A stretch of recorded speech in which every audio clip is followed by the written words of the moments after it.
Hello, and welcome back to This Week at Endicott. I'm Heather Bacon. And I'm Maria Wilson. Let's take a look at what's happening this week across campus. On Wednesday at 4 p.m., grab your friends and head on over to North Field as the women's soccer takes on UNE. At 5 p.m. in Lower Callahan, the Relay for Life kickoff will take place with games, snacks, and discounted signups. You don't want to miss it. Also at 5, Bill Cummings, a noted entrepreneur, philanthropist, and author of Starting Small and Making It Big, will be giving a presentation in the LSB auditorium. At 5 p.m. in Library 122, there will be a cultural presentations featuring Ireland and Taiwan.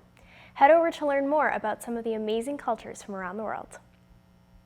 At 6 p.m., there's a Find Your Flock meeting in Brindle's second floor common room.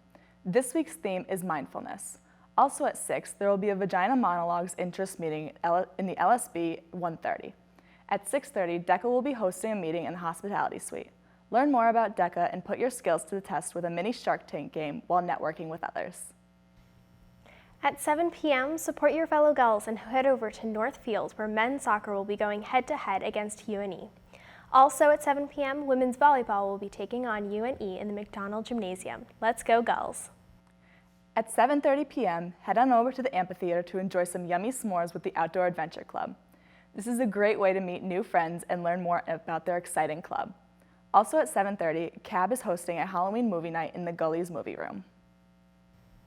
On Thursday at 4:30, it's game night at the Beverly Senior Center.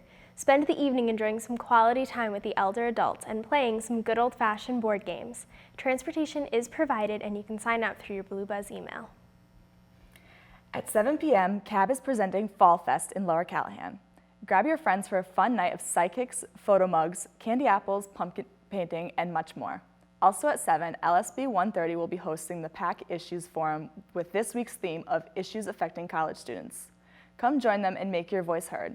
Check your Blue Buzz email for more information. At 9 p.m., it is 21 Plus night at Gullies. On Friday, be sure to wear purple and to sign the pledge to join the movement against bullying of the LGBTQ individuals. The pledge can be signed using the link in your Blue Buzz email. At 10 a.m., the Community Giving Tree is looking for volunteers to help sort and organize donations to distribute to families in need in Middleton, Massachusetts. Sign up through your Blue Buzz email. At 10:30 a.m., the Dr. Richard E. Wiley Memorial Service will be taking place. Due to the anticipated attendance of community members and guests, it is asked that students wishing to participate in the services join together in the Wax Auditorium for a live broadcast of the event. At 2 p.m., Landmark Happy Hour is looking for volunteers to set up, serve refreshments, engage with residents during the entertainment, and clean up. You can sign up to volunteer through your Blue Buzz email. At 6:30, join in on Friday night happenings and volunteer with Northeast ARC, a lifelong support service for people with developmental disabilities. You can sign up and learn more through your Blue Buzz email. At 7:30, cheer on your fellow athletes at Hempstead Stadium as men's rugby has their playoff game. Good luck to our fellow Gulls.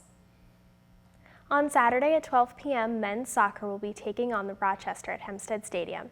Grab your friends to go cheer them on. At 12:30, the Wolf Hollow trip in Ipswich, Massachusetts with the environmental science will be taking place. See and learn about wolves and their habitat and learn about our ecosystem. The cost is $5 and you can sign up through your Blue Buzz email. At 2:30, head to Hempstead Stadium and watch women's soccer take on Curry. Be sure to check them out. On Sunday at 1 p.m., the first year area harvest will be taking place in the first year quad. On Monday at 8 p.m., grab your friends and head over to the amphitheater to hear some bone-chilling ghost stories around the lakes. On Tuesday from 5:30 to 7:30, Endicott Safe Trick-or-Treating will be taking place around campus. Look for an email from your RD or AD soon with more details on how you can get involved. Also on Tuesday at 4 p.m. in the LSB auditorium, Washington Post columnist E.J. Graff will speak about the midterm elections and covering the press political issues of our time. Later at 8 p.m., test your knowledge at Trivia Night in Gullies. On October 27th at 7 p.m., there will be a trip to the haunted Hammond Castle. This trip is free and transportation is provided. Make sure to sign up through your Blue Buzz email. The winter closet collections have been extended and will be collected now through October 20th. So check your Blue Buzz email for more information. And now we're going to turn to Rachel and Sarah with sports.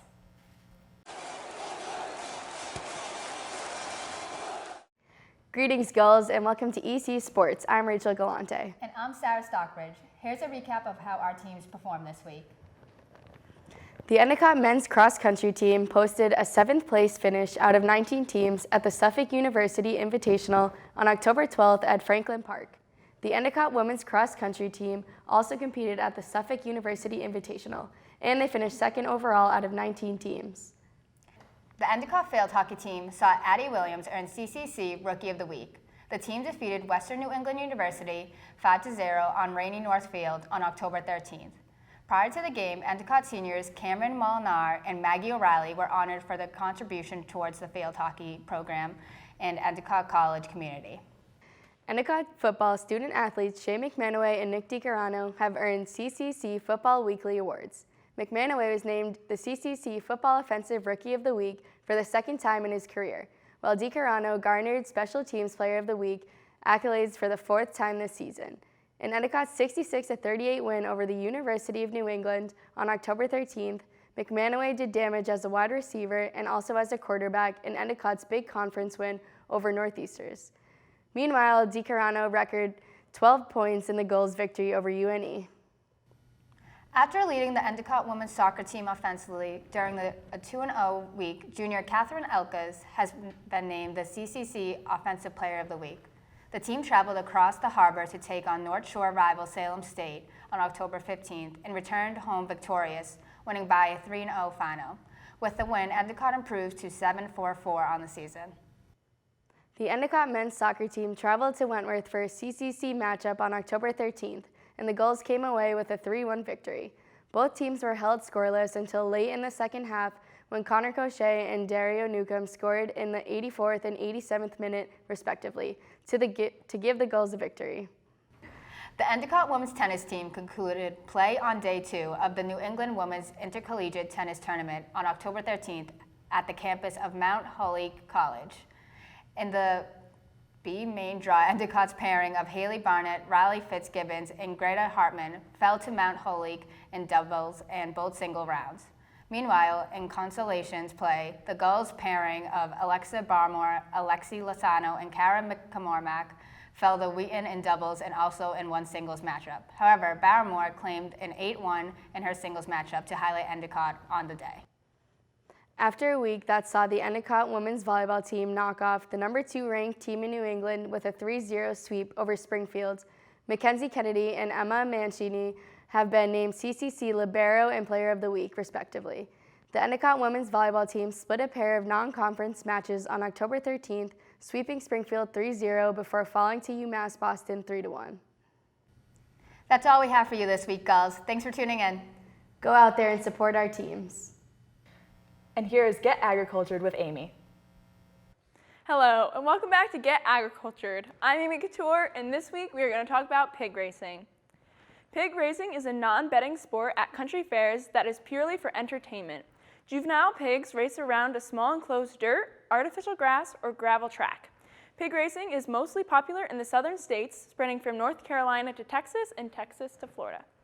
The annual Houston Livestock Show and Rodeo, which bills itself as the largest in the world and the second largest fair or festival of any kind in North America, has pig racing featured right beside its pro rodeo events and livestock exhibitions.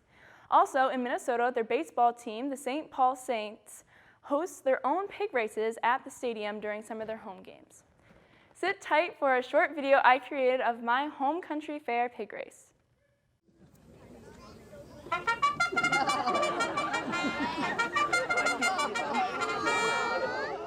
3, 2, 1, go!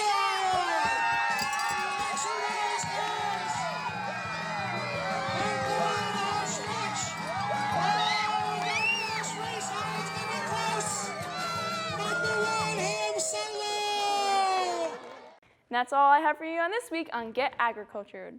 I'll see you next time. That's all we have for this week, Gulls. Thanks for tuning in. We'll see you next time.